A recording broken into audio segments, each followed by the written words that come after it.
Presiden Donald Trump menuding Iran sedang mengembangkan rudal yang bisa menjangkau wilayah Amerika Serikat. Hal ini disampaikan Trump dalam pidato kenegaraan di hadapan parlemen di Gedung Capitol. Menurut Trump, Iran sedang berupaya membangun lagi program nuklir mereka pasca situs-situs pengayaan uranium dihancurkan pada tahun lalu.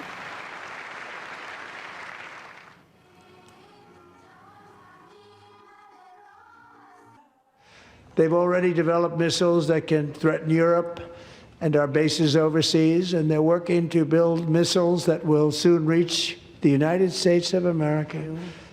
They're starting it all over. We wiped it out, and they want to start all over again, and are at this moment again pursuing their sinister ambitions.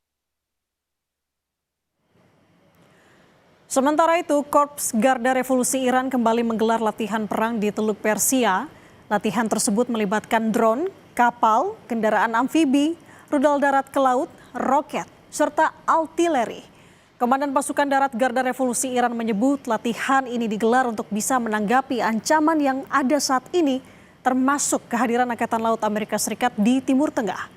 Minggu lalu, Saudara, Angkatan Laut Iran melakukan latihan militer lainnya di kawasan Teluk dan di sekitar Selat Hormuz.